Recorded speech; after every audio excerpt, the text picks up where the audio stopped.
अस्सलामुअलैकुम वरहमतुल्लाहि वबरकातुहू। तो जनाबी वाला क्या हाल चाल है, उम्मीद करते हैं सब ठीक ठाक होंगे।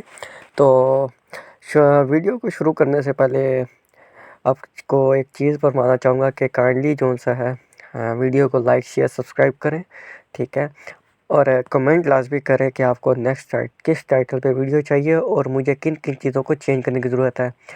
वीडियो को लाजमी पूरा देखिएगा। तो आज हम जिस चीज़ की बात करेंगे वो है पाकिस्तान के अंदर रूल करने वाले सिस्टम्स, ठीक है।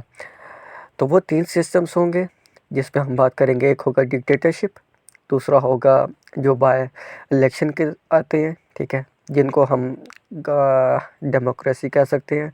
और डेमोक्रेसी में हमारे पास 2 चीज़ें होंगी, एक होगी यानी कि ना सिंपल डेमोक्रेसी और एक होगा हाइब्रिड सिस्टम, ठीक है। तो शुरुआत करते हैं जब पाकिस्तान की ना, तो पाकिस्तान स्टार्टिंग में कायद आज़म साहब ने जब इसको आज़ाद करवाया, ठीक है।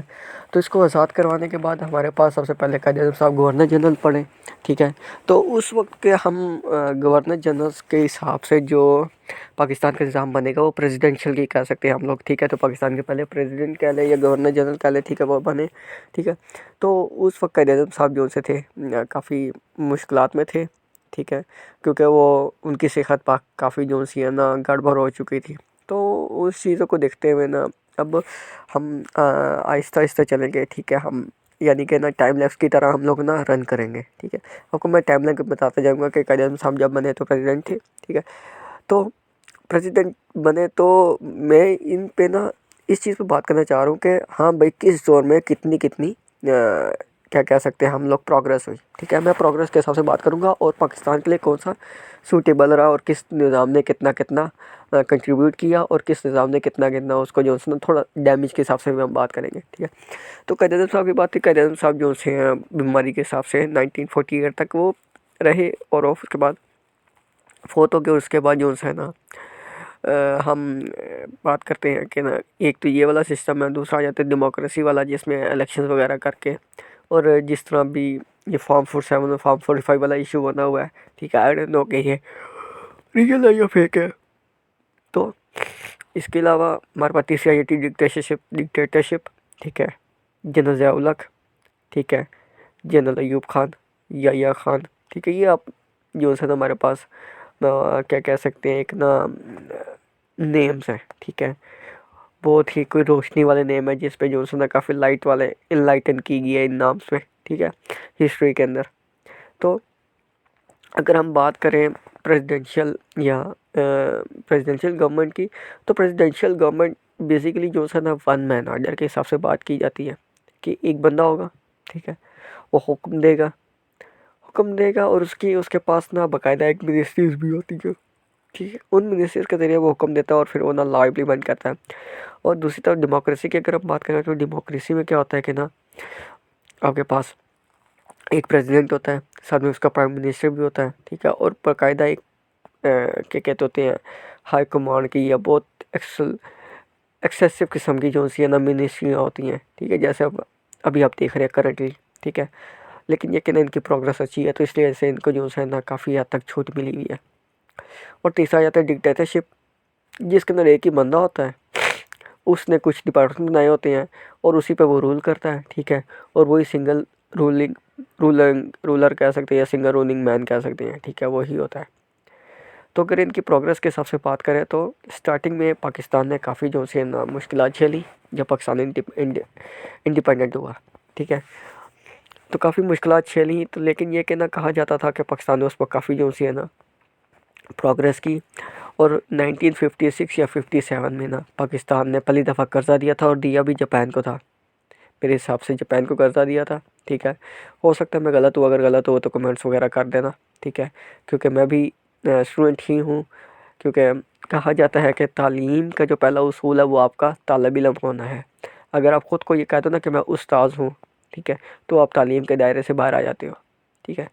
तो तालीम हासिल करने के लिए जो पहला रूल आता है ना, जो पहला उसूल आता है वो ये होता है कि आपको तालिब इल्म होना पड़ता है, ठीक है।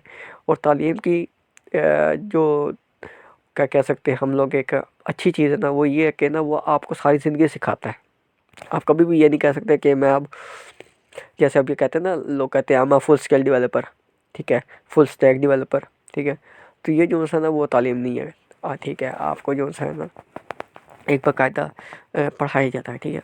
तो कोई भी गलती हो तो मुझे बता दीजिएगा। तो हम बात कर रहे थे डेवलपमेंट की, प्रोग्रेस की, ठीक है। तो कहते हैं कि ना उस वक्त हमने काफ़ी अच्छी अप्रोच हमारी चल रही थी और कहा जाता था कि ना एक उस वक्त ये स्टडी थी या एक रिसर्च कह लें या कुछ इस तरह की ना चीज़ें चल रही थी कि आने वाले वक्तों में है कराची का कंपैरिजन न्यूयॉर्क के साथ किया जा सकेगा या किया जाएगा या होएगा, ठीक है।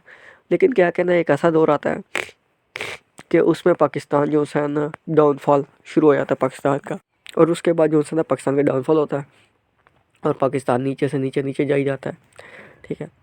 क्योंकि पाकिस्तान के अंदर जो है ना क्या कहते होते हैं इरेगुलरिटीज़ हो गई, ठीक है, केओस आ गया, अनार्की आ गई, ठीक है। तो इस वजह से ना पाकिस्तान ने डिस्टेबलाइज हो गया, ठीक है। उसके अंदर डिफरेंट फैक्टर्स आ जाते हैं, कुछ बाहर के नेबरिंग कंट्री नहीं चाहते थे कि हम लोग स्टेबल हो, ठीक है, और कुछ इस तरह के इम्पैक्ट्स आ गए, ठीक है। तो प्रेसिडेंशियल में ना काफ़ी हमने प्रोग्रेस की, ठीक है। और क्या कहते होते हैं कि ना जब आया है तो जनरल अयूब खान साहब का, अयूब खान साहब ने भी काफ़ी जो है ना स्पोर्ट और क्या कहते थे प्रोग्रेस की, और उनका टिल्ट ना यूएस की तरफ बहुत था, क्योंकि उस वक्त ना ये चल रहा था कम्युनिज़्म और कैपिटलिज़म की, ठीक है, रेस चल रही थी। तो उन्होंने ना यूएस की तरफ कहा, टिल्ट किया पाकिस्तान को। दूसरी तरफ रशिया था, रशिया की तरफ इंडिया चला गया, ठीक है। लेकिन क्या कहना, रशिया और इंडिया इन लोगों ने एक दूसरे का साथ बहुत निभाया। ये अमेरिका जो है ना, अमेरिका ने हर बार पाकिस्तान को ना चंगा बजा के ठोके है। अभी भी जो है ना आजकल के दौर में जो करंट सिचुएशन चल रही है, कह रहे हैं अमेरिका जो है ना पाकिस्तान की बड़ी साथ दे रहा है। लेकिन मुझे जहाँ तक लगता है ये 1-2 साल की बात है। 1-2 साल के बाद हमारे साथ वो होगी जो सेम हमारे साथ पहले होती रही है। ये मुझे लग रहा है कि ना दोबारा ज़ियाउल हक की तरह जो है ना, जिस तरह पहले इस्लामाइजेशन की गई और उस तरह के जो मामलात हुए तो फिर उसके बाद जो पाकिस्तान के साथ हुई, इस बार इस्लामाइजेशन तो नहीं हुई, लेकिन उम्मीद करते हैं कि पाकिस्तान सलामत रहे, ठीक है। बस इतनी सी बात कर सकते हैं। तो हम दोबारा अपने टॉपिक की तरफ आते हैं। तो कहते हैं कि ना प्रोग्रेस काफ़ी हुई है अयूब खान के दौर में। अयूब खान ने काफ़ी जो है ना काम वगैरह कराया। उसके बाद अयूब खान के जाने के बाद जब हम लोग क्या कहते होते हैं ज़ियाउल हक आए, ठीक है।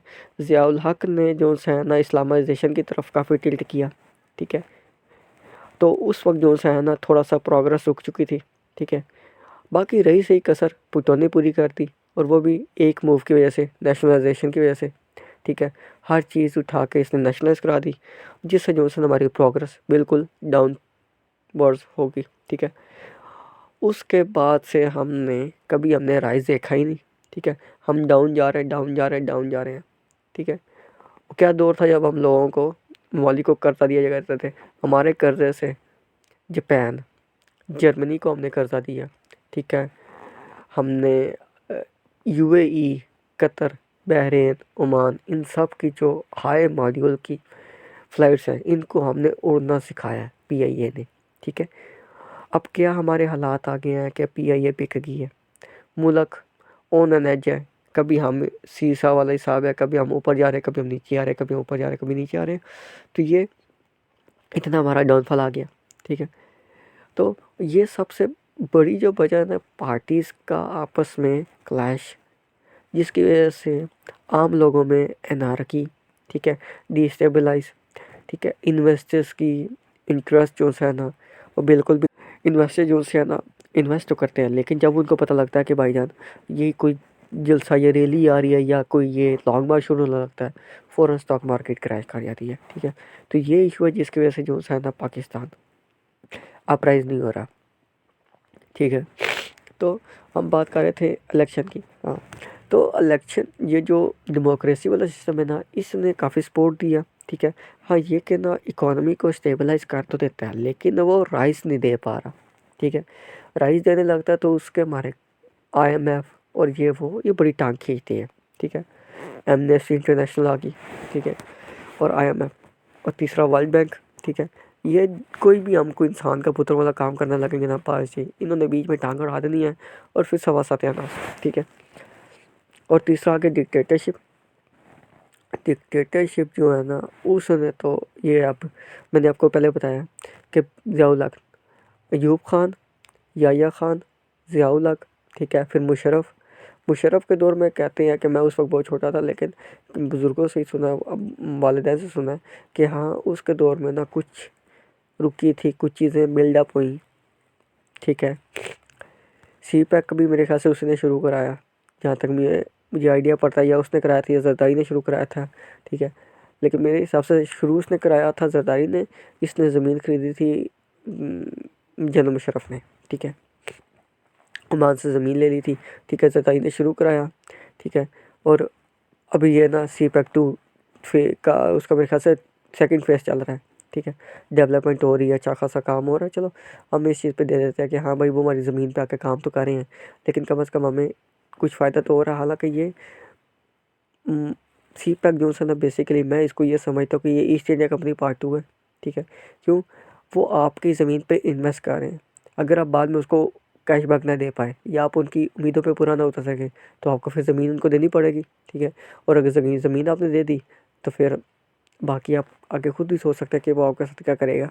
तो अगर हम इन तीनों के कंपैरिजन की बात करें ना, ठीक है, तो बात ये है कि ना मुझे जहाँ तक लगता है ना प्रेसिडेंशियल, ठीक है, ऑन टॉप।